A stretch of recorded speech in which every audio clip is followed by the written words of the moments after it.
The Fed just broke, and it will fail, just like every reserve currency in history has eventually failed. The Spanish dollar, the Dutch guilder, the British pound, they all thought they were permanent. And right now, the Federal Reserve is making the exact same mistakes that destroyed every single one of them. I know some of you are thinking, here we go, another doom and gloom video, but stay with me. Because what I'm about to show you isn't speculation. It isn't conspiracy theory. It's history. It's economics. And when you see the pattern, when you understand what's really happening, you'll realize we're not being alarmist. We're being realistic. The Spanish dollar dominated global trade for over 300 years, from the 1500s to the 1800s. If you wanted to do international business, you used Spanish silver dollars. They were the world's reserve currency. Spain was the superpower. They controlled vast territories. They had enormous wealth flowing in from the Americas. And then it all collapsed. Why? Because Spain did exactly what the United States is doing now. They debased their currency. They started mixing cheaper metals into their silver coins. They printed more money than they had real wealth to back it up. They fought expensive wars they couldn't afford.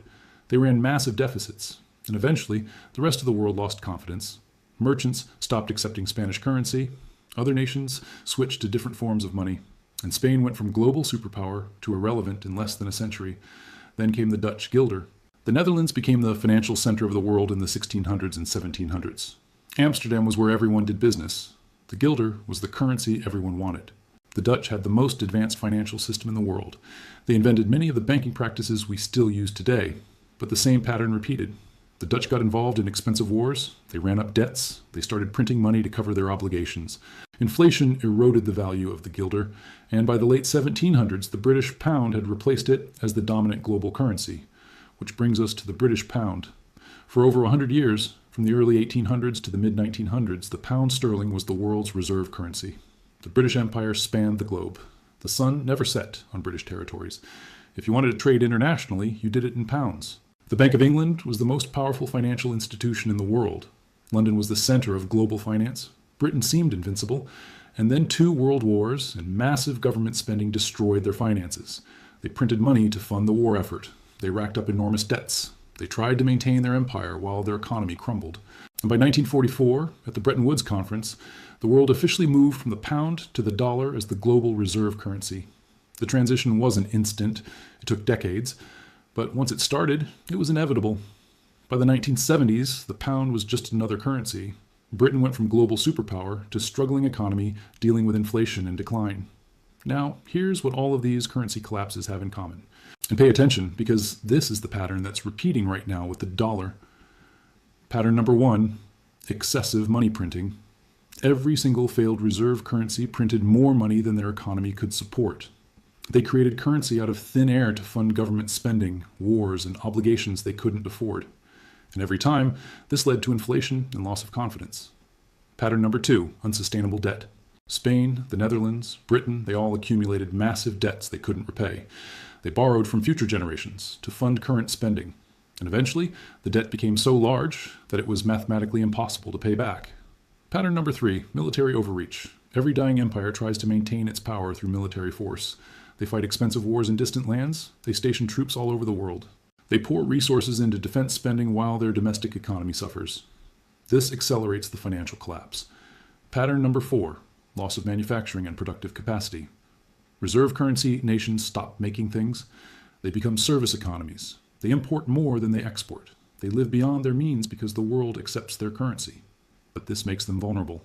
When the currency loses its status, they have nothing real to fall back on. Pattern number 5, denial until it's too late. The people living through these collapses never see it coming. The Spanish thought their empire would last forever. The Dutch believed Amsterdam would always be the financial center. The British couldn't imagine a world where the pound wasn't dominant. Everyone thinks their currency is different, is special, is permanent. Until it's not. Now, let me show you how the United States and the Federal Reserve are following this exact same pattern. Money printing? The Federal Reserve's balance sheet was under $1 trillion in 2008. Today, it's over $7 trillion. They've created trillions of dollars out of thin air in just 15 years. During COVID alone, they printed $4 trillion. That's 40% of all dollars in existence created in just 2 years. And they're still doing it. Every time there's a crisis, every time the economy wobbles, every time the stock market drops, what does the Fed do? They print more money. They call it quantitative easing, or emergency liquidity, or whatever technical term makes it sound responsible. But it's just printing money. creating dollars that didn't exist before. What does this cause? Inflation. Your grocery bill is higher, your rent is higher, your car costs more, your insurance premiums went up. Everything costs more because there are more dollars chasing the same amount of goods and services. The Fed will tell you inflation is transitory. They'll say it's under control. They'll point to their preferred metrics that show 3 or 4% inflation, but that's not what real people experience. Real inflation, the inflation you feel in your daily life, is much higher. Housing costs are up 30 to 40% in the last 5 years. Food is up 25% or more. Energy costs have skyrocketed. Healthcare is more expensive every year. Education costs keep climbing. The real inflation rate, if measured honestly, is probably 10 to 15% per year. Your dollar is losing value constantly. Unsustainable debt? The United States has $36 trillion in national debt. Let me say that again. $36 trillion. That's larger than the entire U.S. economy. We owe more than we produce in a year. And it's growing by over $2 trillion every year. Every single year we add another $2 trillion to the debt. That's not sustainable. That's not responsible. That's a country living far beyond its means. The interest on that debt is now over $1 trillion per year. Think about that. We're paying $1 trillion just in interest. Not paying down the principal, just interest. That's more than we spend on defense, more than we spend on education, more than most government programs. And as interest rates stay elevated, that interest cost will keep growing. At some point, and we're getting close, the interest on the debt becomes so large that it crowds out everything else. We can't afford social programs. We can't afford infrastructure. We can't afford anything except paying interest to our creditors. What happens then? We have 3 choices: default on the debt and destroy our credibility, cut government spending dramatically and cause massive economic pain, or print money to pay the debt and cause inflation. Which one do you think they'll choose? Based on history, based on what they've done every time before, they'll print. They always print. Because printing is the politically easy option. It's the hidden tax that most people don't understand. Military overreach? The United States has military bases in over 80 countries. We spend more on defense than the next 10 countries combined. We're involved in conflicts all over the world. We're trying to maintain global dominance through military power, but we can't afford it. Every war, every conflict, every military operation costs money we don't have. Afghanistan and Iraq cost trillions of dollars. Our ongoing military commitments cost hundreds of billions every year. And for what? Are we safer? Are we more prosperous? Or are we just bleeding resources while our infrastructure crumbles and our economy weakens? This is exactly what happened to Britain. They tried to maintain their empire after World War II, even though they were bankrupt. They kept troops stationed around the world while their economy collapsed at home, and it accelerated their decline. We're doing the same thing, trying to be the world's policeman while we can't even fix the roads in our own country. Loss of manufacturing? America used to make things. We were the manufacturing powerhouse of the world. We produced cars, steel, electronics, machinery, everything. We exported more than we imported. We had a trade surplus. Not anymore. We've outsourced most of our manufacturing to China and other countries. We import far more than we export. We run a massive trade deficit every year. We consume more than we produce. The only reason we can get away with this is because the dollar is the reserve currency. Other countries accept our dollars in exchange for their real goods and services. But when the dollar loses that status, when other countries stop accepting dollars, we're in trouble. We'll actually have to produce things to trade for the things we want, and we've lost that capacity. Denial? Talk to the average American about the dollar losing reserve currency status. They'll look at you like you're crazy. The dollar is strong. America is powerful. This could never happen to us. That's the same thing the Spanish said. The same thing the Dutch said. The same thing the British said. Everyone thinks their currency is permanent until the day it's not. And there are already clear signs that the dollar's dominance is ending.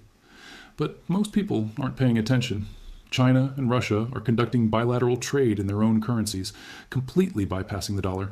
The BRICS nations are building an alternative financial system. Saudi Arabia is accepting yuan for oil sales. Central banks around the world are reducing their dollar reserves and buying gold instead. The writing is on the wall. The dollar's days as the sole global reserve currency are numbered. It might not happen overnight. It might take 5 or 10 or 15 years.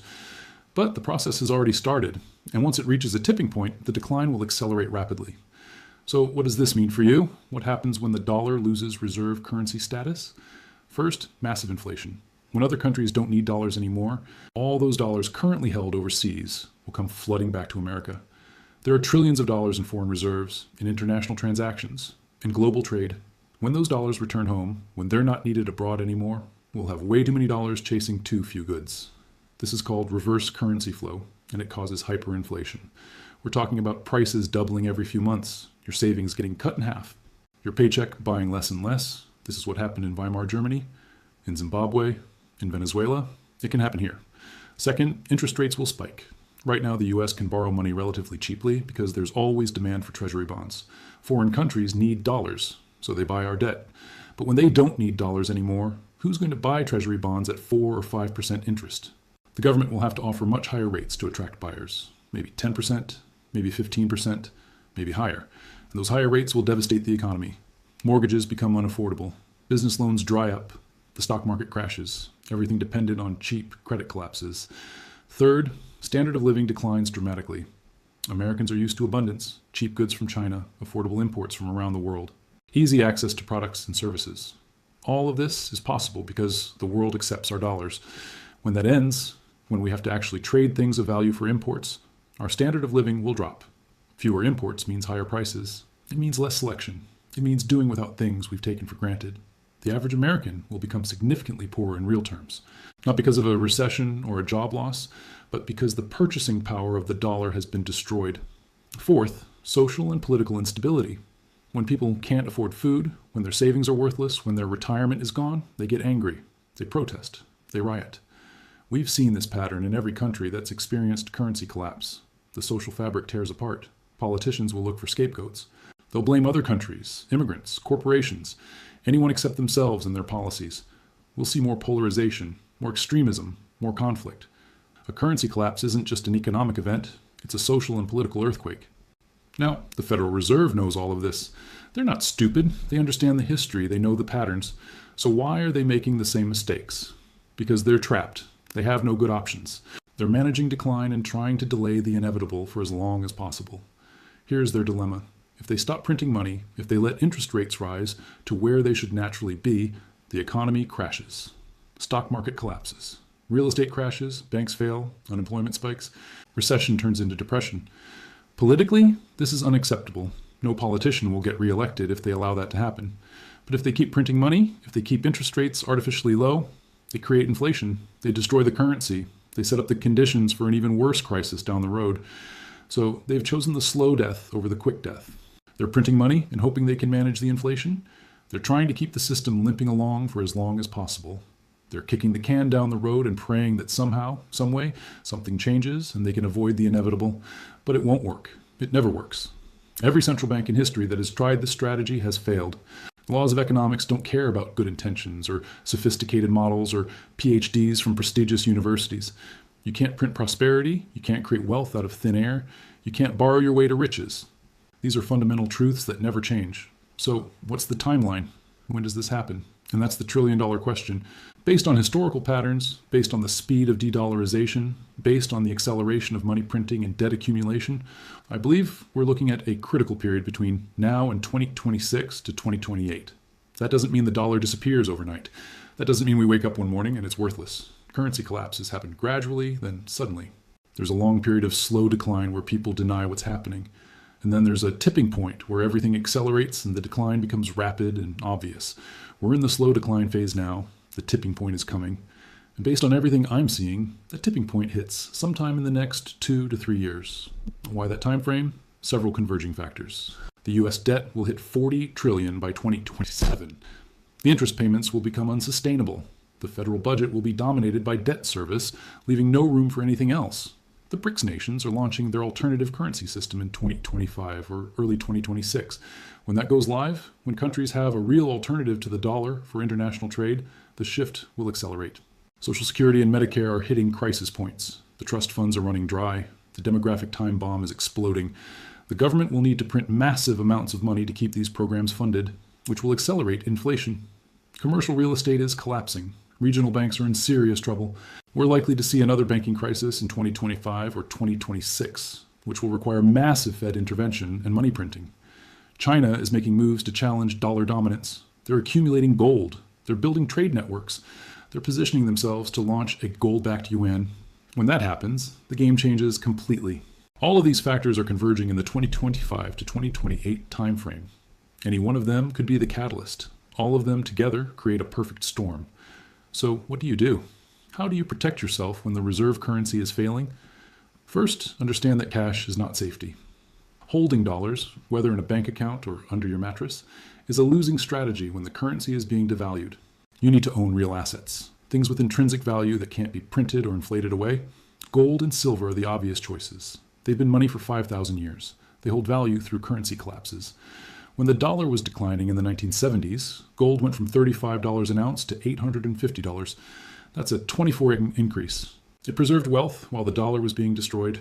Buy physical gold and silver, not paper gold like ETFs, actual coins and bars that you can hold. Store it securely at home or in a private vault. This is your insurance policy against currency collapse. I recommend 20 to 30% of your investable assets in precious metals. That's higher than traditional advice, but we're not in traditional times. We're facing a potential reserve currency failure. You need more protection. Real estate is another option. Land and property are real assets. They have utility. And in an inflationary environment, real estate prices tend to rise in nominal terms, helping preserve wealth. The key is to buy without too much debt. If interest rates spike, you don't want to be stuck with an unaffordable mortgage. Either pay cash or lock in a long-term fixed rate while you can. Stocks in the right companies can work, not just any stocks. You want companies with real assets, low debt, and products people need regardless of economic conditions. Energy companies, agricultural companies, mining companies, utilities. These businesses will continue operating and generating value even if the dollar collapses. Avoid companies that are financial in nature or depend on cheap credit. When the currency fails and interest rates spike, these companies will suffer. Foreign currencies and assets are important for diversification. Don't keep everything denominated in dollars. Open accounts in other countries. Buy property overseas. Invest in foreign stocks and bonds. The Swiss franc, Singapore dollar, Norwegian krone, these are currencies backed by countries with much more responsible fiscal policies than the United States. They won't be immune to global turmoil, but they'll likely hold value better than the dollar. Cryptocurrency is controversial, but worth considering. Bitcoin was literally designed as an alternative to government-controlled fiat currency. It has a fixed supply. No central bank can print more of it. In a world where reserve currencies are failing, Bitcoin could become a store of value. I'm not saying bet everything on crypto. That would be reckless. But 5 to 10% in Bitcoin, stored in a wallet you control, is a reasonable hedge. The key principle is diversification. Don't put all your wealth in any single asset or currency. Spread it across multiple categories. This protects you from any single point of failure. Beyond financial assets, invest in yourself. Skills and knowledge are valuable regardless of what happens to currency. Learn practical skills, build your professional expertise, create multiple income streams. The more ways you can earn money, the more resilient you are. Build relationships and community. In times of economic crisis, having a strong network of people you can rely on is invaluable. Family, friends, neighbors, professional contacts. These relationships are wealth that can't be measured in dollars. Stay informed and flexible. The situation is evolving rapidly. What's true today might change tomorrow. Follow economic data. Watch currency movements. Monitor geopolitical developments. Be ready to adjust your strategy as new information emerges. Some people will accuse me of fear-mongering. They'll say I'm exaggerating the risks.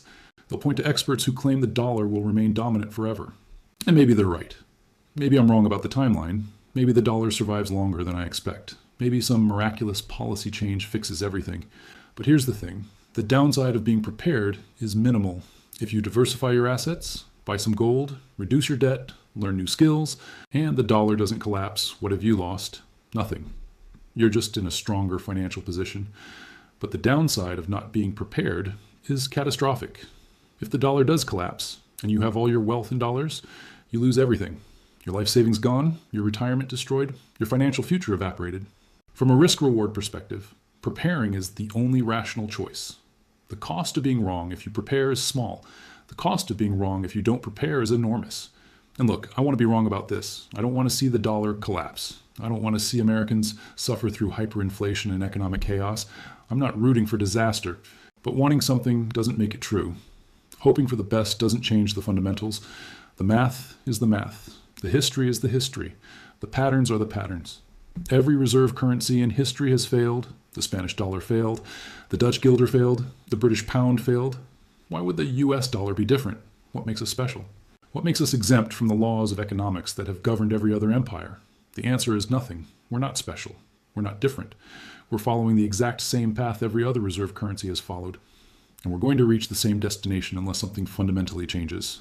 And I don't see those fundamental changes happening. I see politicians kicking the can. I see the Fed printing money. I see debt growing. I see military spending continuing. I see manufacturing declining. I see denial and complacency. The trajectory is set. The outcome is predictable. The only questions are timing and magnitude. I know what I'm doing. I've already positioned my wealth for what's coming. I've diversified internationally. I own gold and silver. I've reduced my dollar exposure. I've built multiple income streams. I'm prepared. The question is, are you? Don't be the person who looks back in 2028 and says, I should have listened. Don't be the person who has to explain to your family why you didn't prepare when you had the chance. Don't be the person who loses everything because you couldn't accept that empires fall and currencies fail. Be the person who studied history, who recognized the pattern, who took action, who protected their wealth, who was ready. Your ancestors survived currency collapses. People have lived through these transitions before. You can too, but only if you prepare. So stop watching and start doing. Calculate your dollar exposure. Buy some gold this week. Open an international account. Reduce your debt. Diversify your assets. Take the first step today, because tomorrow might be too late. Because the tipping point might be closer than we think. Because once the rapid decline starts, you won't have time to prepare. If you found this video valuable, if it opened your eyes to the historical pattern we're repeating, share it with people you care about. Your family needs to see this. Your friends need to understand what's happening. Help spread this information. Subscribe to this channel if you haven't already. I'm going to continue tracking the dollar's decline, the Fed's policies, and strategies for protecting your wealth through the transition. This story is just beginning. Leave a comment and let me know your thoughts. Do you see the pattern? Do you think the dollar will fail like previous reserve currencies? What are you doing to prepare? I read every comment.